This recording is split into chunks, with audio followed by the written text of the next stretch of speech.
And he goes, so how are you going to coach your team? I said, you mean like what offense am I going to run? He goes, no, that stuff doesn't even matter. I'm like, he goes, how are you going to coach your team? I go, well, what does that even mean? He goes, what are the players going to feel when they walk into the building every day? What's the vibe? What's the culture? We're like, how are you going to just determine like what they feel when they walk into the building every day? This is Steve Kerr, a cerebral player and coach who transformed the game with his vision, leadership, and ability to adapt. 5-time NBA champion, record-breaking coach of the Golden State Warriors, and one of the most respected figures in basketball, Steve Kerr is someone who has been part of basketball's most iconic moments. But while Kerr was never the most imposing player on the court, his success stemmed from learning from some of the league's greatest minds and talents. So let's dive into Steve Kerr's most admired players and what made the last players connection truly unique. David Robinson, the selfless superstar. Known as the Admiral, Robinson carried immense talent, athleticism, and dominance to spare, but his humility made him one of the most respected players in NBA history. David was about sharing it, building it, and lifting those around him. Steve, who played alongside Robinson on the San Antonio Spurs, often recalled how his approach to the game shaped his perspective. David had everything you'd want in a franchise player: skill, dedication, and intelligence. But the thing about him that stood out most was how he prioritized the good of the team, Steve noted. His story begins long before his legendary NBA career. Growing up, he excelled not just in basketball, but also academically. In fact, basketball was never even on the radar until he hit a significant growth spurt in high school. By the time he was recruited to play at the Naval Academy in Annapolis, Robinson was already a standout in both the classroom and on the court. He became a beacon of excellence, earning accolades that would foreshadow his NBA dominance. But unlike many young stars, Robinson's focus extended beyond his own success. After graduating from the Naval Academy, Robinson fulfilled 2 years of military service with the United States Navy, a commitment that reflected his integrity and sense of duty, even though it delayed his entry into professional basketball. And when he finally joined the NBA as the first overall pick in the 1987 draft, expectations were sky high. And David didn't just meet them, he shattered them, earning Rookie of the Year honors and quickly establishing himself as one of the league's premier centers. His combination of strength and intellect allowed him to dominate on both ends of the floor. For much of his early career, he carried the Spurs almost single-handedly, instantly boosting their reputation and leading them to playoff appearances year after year. Robinson's greatness was never about statistics, but it was about his values. And the turning point in his career came when the Spurs landed Duncan in the 1997 draft. With Duncan as the #1 pick, the Spurs instantly became contenders, forming one of the most formidable duos in NBA history. But what made their partnership unique was Robinson's willingness to hand over the reins of leadership to Duncan, a move steeped in selflessness and foresight. And Steve, who was part of that Spurs team, saw firsthand how David acted as the ultimate teammate during this transitional period. David had every right to demand the spotlight. He could have insisted on being the alpha, but instead, he embraced Tim's arrival and worked to support him. That's incredibly rare, Steve remarked. Robinson would show up early for practice, stay late to mentor younger players, and never let his ego interfere with the team's chemistry. His presence brought stability to the locker room and set a standard for professionalism. In Steve's words, David's approach changed the tone for everyone. Having a guy like that on your team made you want to be better, not just as a player, but as a person. And one story in particular that stands out from Kerr's time with David occurred during their championship run in 1999. The Spurs were facing intense pressure as they headed into the playoffs. While tension filled the air, Robinson maintained his calm demeanor and led by example. Kerr vividly recalled how Robinson, rather than showing frustration, would give motivational talks to his teammates, emphasizing the importance of enjoying the moment and playing together. And by doing so, they led the Spurs to their first NBA title in 1999, when overcoming formidable opponents and proving that teamwork could outshine individual brilliance. His contributions during that championship run were critical. While Duncan emerged as the team's centerpiece, Robinson played his role to near perfection, averaging double figures in points and rebounds while anchoring their defense in key moments. For Kerr, Witnessing his ability to adjust to a smaller role without resentment taught him an invaluable lesson about humility. David showed us that leadership isn't about being the loudest voice or the biggest star. It's about lifting others and putting them in a position to succeed, Kerr said. And despite all the accolades, Robinson remained grounded and approachable. And as Robinson bid farewell to basketball, his legacy was woven not just into the Spurs championship banners, but into the hearts of his teammates and fans. And for all of that, he remains a figure whose influence transcends basketball, a true ambassador of the game and a testament to what it means to lead by example. And for the next player, he disrespected with trash talk about his mother and got humbled. His silent revenge was a masterclass in strength and unshakable resilience. Tim Duncan, the master of fundamentals. On the surface, Duncan didn't chase the spotlight or indulge in theatrics like other dominant players of his era. Instead, he let his skill, composure, and relentless pursuit of excellence do all the talking. And that's precisely why Steve revered him, not just for his basketball IQ, but for his pristine professionalism and humility. Steve often referred to Duncan as the gold standard for a player, someone whose focus on the basics made him unstoppable. Known as the big fundamental, Duncan built his career on textbook footwork, patient decision-making, and an ability to impact both offense and defense with simple yet perfect execution.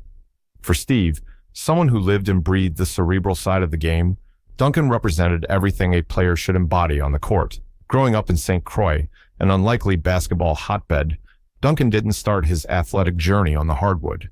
He was a swimmer, spending hours carving through the island's warm waters until tragedy struck. It was Hurricane Hugo. The storm destroyed the local pool, and Duncan was left to turn to basketball, a sport he had hardly played before. But what might have been a devastating setback turned out to be the beginning of one of the NBA's most storied careers. Through relentless practice and mental toughness, Duncan transformed himself. His early setbacks became fuel, shaping him into a player who carried resilience and focus into every game. By the time he reached Wake Forest University, Duncan had already developed a reputation for precision and calm under pressure, traits that would define him for decades. When Steve speaks about Duncan, he emphasizes this calmness under fire as perhaps his most remarkable trait, a gift that resonated throughout every single matchup. Tim wasn't flashy, but he was unstoppable, Steve noted in an interview when asked to reflect on Duncan's impact. His ability to stay composed under pressure and get results was something every player and coach could learn from. As Steve transitioned from playing to coaching, Tim's model of unwavering discipline became an essential blueprint for building championship teams. Steve had the privilege of facing Duncan multiple times over his own career, witnessing firsthand how he dismantled defenses with the same quiet precision he was known for.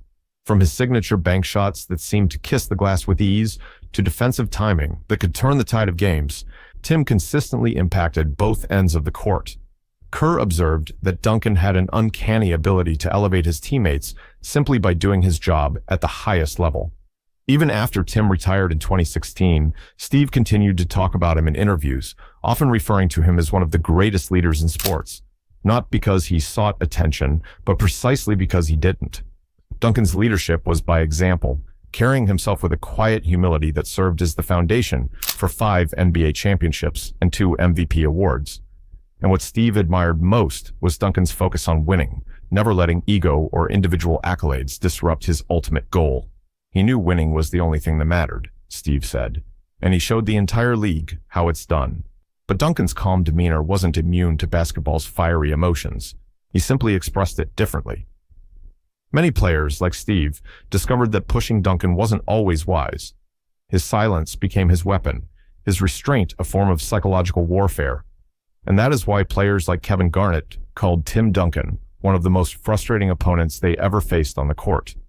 Garnett, famous for his trash-talking skills, once admitted that his quiet responses, short phrases like "nice try" or "all move here," left him deflated because they carried no emotion. Steve often mentioned one moment that stood out, the classic 1999 Spurs playoff game against the Timberwolves on Mother's Day. Duncan, still young, but already a cornerstone of the Spurs franchise, played as an incredible player, leading the team to victory. But beneath the surface, there was more. Duncan's mother, a driving force behind his commitment to excellence, had passed away from breast cancer when he was just 14 years old. During the game, Garnett reportedly crossed the line of trash talk, making a comment about Mother's Day. Duncan didn't retaliate, didn't flinch, but the memory lingered. His teammates noticed the shift, with Duncan playing with quiet fury, shutting down everything Garnett threw at him. Years later, Steve reflected on his restraint as a form of strength, saying, "You could never truly shake Tim. He carried himself differently." And for Kerr, his legacy isn't measured by his points or rebounds alone. It's about the impact he had on players and coaches, modeling a way to lead that was rooted in balance, compassion, and unshakable focus. And it's why Kerr continues to name Duncan among his all-time favorites. Now, we move on to a player that brought chaos, but shaped their relationship through pivotal confrontation, a moment that forever changed how one viewed the other. Dennis Rodman, the relentless hustler. He may be one of the most polarizing figures in basketball history, a true enigma whose life off the court was as wild as his game on it was brilliant. But when it came to basketball, Dennis was a genius. And for Kerr, playing alongside him during their time with the Chicago Bulls from 1995 to 1998 was like watching an artist at work. Dennis played with unparalleled intensity, excelling in the dirty, gritty aspects of the game that most players shied away from. He was the NBA's ultimate hustler, a player who could dominate without scoring a point. His unmatched rebounding instincts, defensive brilliance, and ability to disrupt opposing offenses stood out the most. He was a master at shutting down interior attacks and creating second-chance opportunities, becoming a crucial piece of the puzzle for the Bulls' second three-peat dynasty. Kerr often struggled to describe Rodman's rebounding skill, calling it borderline supernatural. And what made him extraordinary was a physical specimen capable of contorting himself mid-air to catch rebounds from impossible angles. It was his obsessive dedication to studying the little things.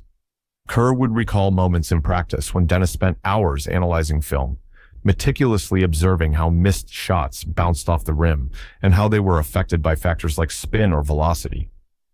Dennis understood the science of rebounding like no one else. It wasn't luck, it was calculation, Kerr explained during interviews. But alongside the method was the madness, his flamboyant personality, outrageous hair colors, and tendency to dominate headlines could have distracted a lesser team. Yet, for Kerr, it had the opposite effect. Dennis brought chaos, but he also brought focus. You couldn't take your eyes off him, even when you weren't sure what he'd do next. Dennis's wild antics were legendary. He skipped practice to wrestle with opponents in the ring, took mid-season vacations to party in Las Vegas, and dated Hollywood celebrities during playoff runs. To the outside world, Dennis seemed out of control, but Kerr saw the method behind it all. During his tenure with the Bulls, he led the league in rebounding 3 seasons in a row. Kerr trusted Dennis to deliver the same fierce energy every night, knowing that his heart and effort were always in the right place when the ball was tipped. And while his focus on rebounding and defense wasn't glamorous, it was vital to the Bulls' success. Kerr often remarked about how Rodman embraced his role better than any player he had ever seen. He didn't need to score. The Bulls had MJ and Scottie Pippen for that. Dennis knew his job, and he owned it. You respected him because he didn't try to be someone he wasn't, Kerr said. Dennis turned the fundamentals of basketball, boxing out, hustling, and positioning, into an art form. Kerr couldn't help but admire how Dennis transformed the mundane into something spectacular. And one of his most vivid memories of Dennis came in Game 5 of the 1996 NBA Finals against the Seattle Supersonics. With the Bulls on the verge of clinching their 4th championship, he delivered a performance that Kerr described as pure Dennis. He pulled down 19 rebounds, and that night, he reminded Kerr and the world why his presence was indispensable to championship-level basketball. But Dennis wasn't just about hustle. He was a master of psychological warfare on the court. Kerr often laughed when recalling how Rodman could get into opponents' heads without even saying a word. He'd nudge, pull jerseys, and even smile at frustrated players. Dennis made every game feel like a battle. You couldn't focus on your own game because you were too busy trying to deal with him, Kerr explained. His ability to distract and disorient opponents while staying laser-focused on his own role was something Kerr admired at throughout their time as teammates. Still, Kerr knew that Dennis needed something deeper than basketball to keep him grounded. For all his flamboyant behavior, he had vulnerabilities that Kerr and others on the team saw during quieter moments. He remembered practices where Dennis seemed reflective or distant, seeking connection amid the pressure-packed environment of the NBA. Those moments helped the Bulls understand him better, leading to a stronger bond that translated into cohesion on the court. Dennis cared. People didn't always see it, but he cared deeply about being part of that team, Kerr said, reflecting on their time together. And his journey was far from conventional. Coming into the league as an overlooked second-round pick from southeastern Oklahoma State, Rodman's early years were filled with questioning his purpose and worth in the NBA. But through grit, determination, and the mentorship of late Pistons head coach Chuck Daly, he found his footing with the Detroit Bad Boys, winning 2 titles in 1989 and 1990. By the time he joined the Bulls, Kerr knew Rodman came not only with baggage but with 2 decades of experience dominating the boards. And despite his unconventional path, Dennis adapted to his environment better than anyone else. He never gave less than 100%, Kerr said. Years later, Steve Kerr often cited Dennis Rodman as one of the toughest competitors he ever played alongside. He taught Kerr the value of doing the little things, showing that greatness isn't always measured in box scores, but in the details that lead to wins, and that the reason why Kerr always speaks of Rodman with admiration, a relentless hustler who changed the game with heart, grit, and chaos. Reggie Miller, the cold-blooded competitor. In an era stacked with some of the most iconic players in NBA history, Reggie stood out, not because of dominating physicality, but because of his unyielding confidence, elite sharpshooting, and a fearless edge that came alive in the biggest moments. He didn't just accept the pressure of crunch time, he demanded it. And for Kerr, watching Reggie perform was equal parts inspiring and infuriating. As opponents, his antics often made Kerr's blood boil. His career was defined by performances that left crowds stunned and opponents visibly frustrated. Kerr once described him on a podcast as the guy who had no conscience on the court, and I mean that as a compliment. He believed every single shot was going in, especially when the lights were brightest. Born into a family rich in athletic talent, his sister Cheryl is widely considered one of the greatest women's basketball players of all time. Reggie had a chip on his shoulder from a young age. He entered the NBA in 1987, the 11th overall pick for the Indiana Pacers, armed with a wiry frame and an unrelenting belief in his own abilities, even when others doubted him. Early in his career, many questioned whether he could handle the physicality of the league. He wasn't built like MJ or Clyde Drexler. He didn't impose an immediate physical threat, but any concerns quickly dissipated as Reggie let his shooting do the talking. He showcased an uncanny ability to hit jump shots from virtually anywhere on the court, especially when the game was on the line.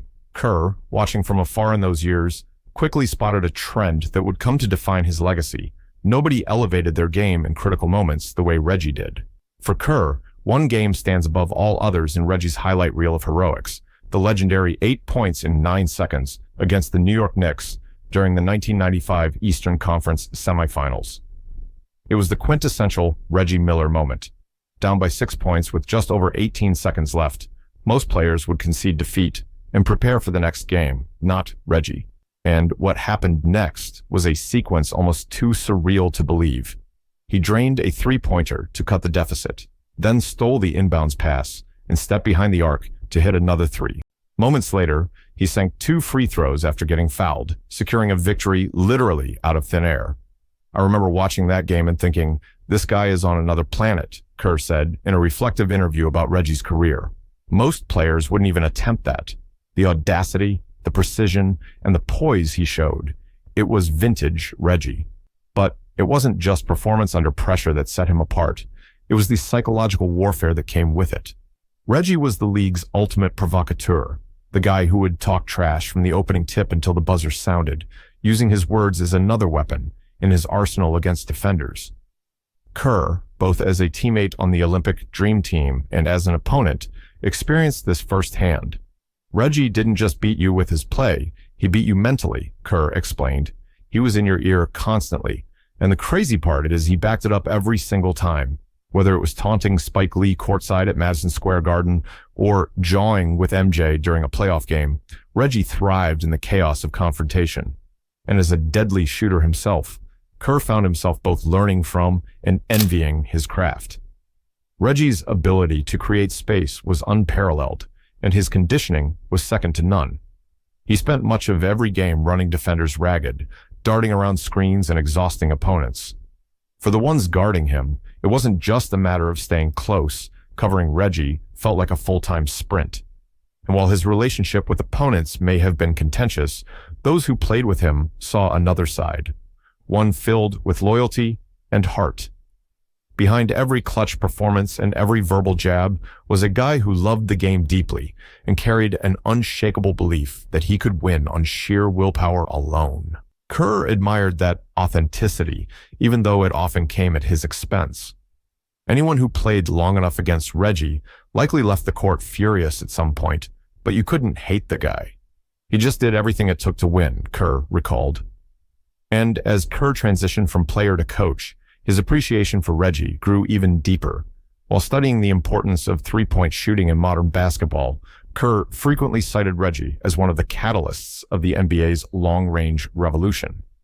In an era where the mid-range jumper still dominated, his reliance on threes foreshadowed the next generation of hoopers that Kerr himself would help shape with the Golden State Warriors. But despite never winning a championship, his legacy remains untouchable, largely because of how much he impacted the game with his fearless personality and sizzling performances. For Kerr, Reggie encapsulated what it meant to rise to the occasion and embrace the moment, no matter the odds or obstacles. It's why, to this day, Kerr calls Reggie one of the most unforgettable players he ever had the chance to share the court with. That was the highest level of respect he could give, and Reggie earned it on countless nights to cement a legacy unlike any other. Michael Jordan, the ultimate winner. Few would argue that MJ wasn't the greatest to ever step foot on the hardwood, but for Steve Kerr, the experience of playing alongside him was about being drowned by it, molded by it, and elevated to another plane of existence by it. A 5-time MVP, 6-time NBA champion, 10-time scoring leader, and 2-time Olympic gold medalist, Jordan was more than generational talent. He was the standard by which generations measured themselves. But that level of greatness wasn't born. It was forged through incredible talent, yes, but also through relentless discipline, unmatched preparation, and a refusal to let anyone stand in his way. His journey started in Wilmington, North Carolina, as the skinny kid who'd been cut from his high school varsity team, an origin story so famous it's practically lore. But what people often fail to focus on is the sheer willpower he displayed after that cut. Within a year, he went from being overlooked to being the most talked about high schooler in the state. He carried that chip on his shoulder to the University of North Carolina, where he hit the game-winning jumper in the 1982 NCAA championship as a freshman. That moment wasn't just the birth of a star. It was MJ announcing to the world that pressure was never an obstacle for him, but a fuel. After being drafted 3rd overall in 1984, Jordan stepped onto an NBA court for the first time, wearing the Chicago Bulls uniform, and from that moment, the league was his stage. And when Kerr entered the league in 1988, MJ was already establishing himself as a one-man dynasty. He was explosive, not just physically, darting through defenders for slams that left jaws dropped and rivals speechless, but mentally, demanding perfection from himself and his teammates. If you wanted to compete with Michael, mediocrity wasn't an option. Kerr would go years before wearing the same jersey as him, but by then, MJ had won 3 championships and then shocked the basketball world by leaving it all behind for baseball following the tragic murder of his father. If the Bulls and the NBA learned anything from MJ after his retirement, it was that the shadow his game cast on the league was impossible to fill. Championships didn't matter as much without one of the game's fiercest competitors hunting for them. His comeback might as well have been its own Hollywood script. After stepping back on the court in 1995, bolstered by his now famous "I'm back" announcement. So it's my first game back, and I know it's not going to happen in one game. It's going to take a little bit till I get my timing back, but hey, I'm back. That's all that matters. He re-entered a game that had changed in his absence. Teams were quicker and played with defenses aimed at neutralizing his strengths. But MJ wasn't the same either. He was older, sharper, and possibly hungrier than he'd ever been. During their first full season together in 1995 to 1996, Kerr got his first up-close look at what made MJ more than just a player in sneakers. Michael didn't practice. He competed, Kerr admitted, recounting the intensity of those workouts. Every moment was a test of the system, of the players, of Kerr himself. And it was him, however, who felt the brunt of MJ's unrelenting standards more than once. Famously, a heated practice in 1996 saw Kerr standing his ground, leading to a physical altercation. MJ, however, respected it. Steve earned my trust that day, Jordan would later recall. That trust paid off during one of the most crucial moments of their careers, Game 6 of the 1997 NBA Finals. With the game tied and the clock winding down, MJ, double-teamed and without room to craft his heroics, found Kerr instead. After hitting the championship-winning shot, Kerr joked, "I knew we were all witnesses to Michael making another great assist." Behind the humor lay the truth of what made MJ so unique. He could dominate, but he understood when to empower his team. And his ability to lift his teammates, physically and mentally, was almost a paradox. On one hand, he tore into them, fueling practices with harsh words and impossible demands. On the other, he brought the entire team under one purpose: to win, to dominate.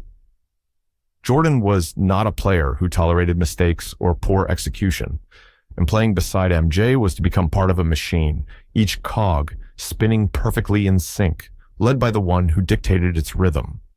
Yet, behind the dominance, the 72-win season, the highlights burned into highlight reels, and the championship parades was an underlying truth about MJ that only his teammates could see. From barking at coaches to snatching up rebounds after missed jumpers so teammates wouldn't have to, Michael set and broke the bar for greatness. And in the post-Michael era of the 90s, comparisons were inevitable. LeBron James, Kobe, and KD all owed parts of their games to the groundwork MJ laid. But for Steve Kerr, the conversation never needed to stretch beyond personal experience. The man with the number 23 jersey isn't just the legacy that defined the Chicago Bulls. He recalibrated how athletes, coaches, and fans perceive basketball greatness entirely. As for this last player, he made their connection truly remarkable. I can tell. Scottie Pippen, the perfect partner. He was the ultimate all-around talent and the epitome of selflessness. A player who could single-handedly influence a game in ways that went far beyond scoring. Pippen's versatility and basketball IQ made him the perfect complement to MJ, and by extension, the driving force behind one of the most dominant duos in NBA history. And when Kerr talks about Pippen now, the admiration in his voice is unmistakable, calling him the kind of player every team dreams of. A guy who could do everything and make everyone around him better. His story, however, wasn't a fairy tale right away. Born in Hamburg, Arkansas, to a family of 12 siblings, Scottie grew up in a modest household where resources were scarce, but dreams were huge.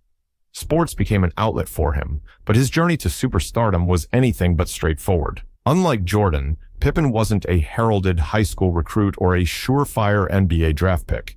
He started his collegiate career at the University of Central Arkansas, a small college where he initially worked as a team manager before eventually developing into a player worthy of professional scouts' attention. Even then, his rise was quiet. He didn't enter the league as a savior for any franchise. The Chicago Bulls saw potential when they traded for him during the 1987 draft, but few expected him to turn into the cornerstone of a dynasty. Kerr later reflected, what Pippen achieved wasn't handed to him. He worked for every bit of his success, and that's the kind of drive you respect. In joining the Bulls, Scottie quickly demonstrated his ability to impact every aspect of the game, scoring, rebounding, and defensive intensity. While MJ dazzled crowds with his scoring brilliance, it was often Pippen who held the team together through his versatility and willingness to embrace his role as the second option. He never seemed bothered by the lack of spotlight, a quality Kerr admired deeply. His ability to play both ends of the court earned him universal acclaim, and his defense in particular was regarded as exceptional, with his athleticism allowing him to guard virtually any position with ease. Kerr often recounted stories of him shutting down future Hall of Famers with clinical precision, saying, Scottie, he had the instincts, the length, the footwork. It was like watching a masterclass every night. But what truly set Pippen apart was his vision, which made him almost like a point. He had the gift of seeing plays unfold before they happened and was often the one orchestrating the Bulls' offense when MJ needed to focus on scoring. We never really gave him enough credit for what he did as a playmaker. His basketball IQ was off the charts, and he always found ways to elevate his teammates, Kerr said in a documentary about the Bulls' dynasty. And over the years, the bond between Pippen and Kerr went beyond the court. To Kerr, his quiet leadership and relentless work ethic left an imprint not just on the Bulls, but the league as a whole. Unlike MJ's commanding presence, Pippen embraced the role of the behind-the-scenes glue. intentionally letting Jordan take the spotlight while silently addressing weaknesses and leading by example. Kerr recalled in one interview, Scottie led his way, through actions, not words. Watching him play made you want to do better. He was the driving force that kept us connected on and off the court. One of Kerr's fondest memories of Pippen came during the 1996 NBA Finals against the Seattle Supersonics, with Jordan attracting most of the attention and Dennis Rodman wreaking havoc on the boards.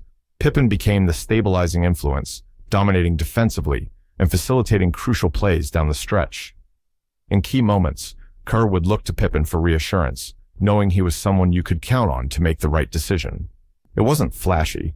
It was just Scottie being Scottie. He was always there, no matter what the situation demanded, Kerr said.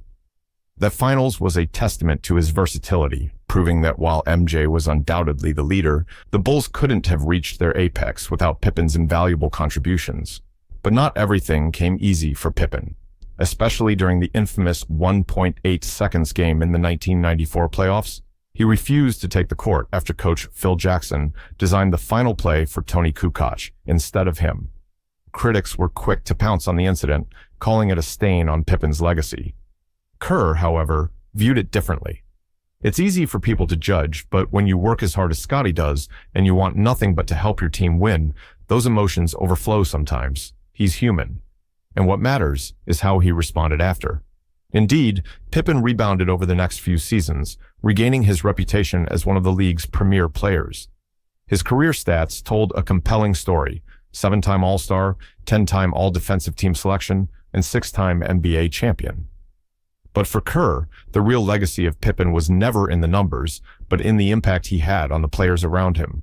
And even after retirement, his legacy shines not just in the championship banners hanging in the United Center, but in the respect and admiration of those who had the privilege of playing alongside him.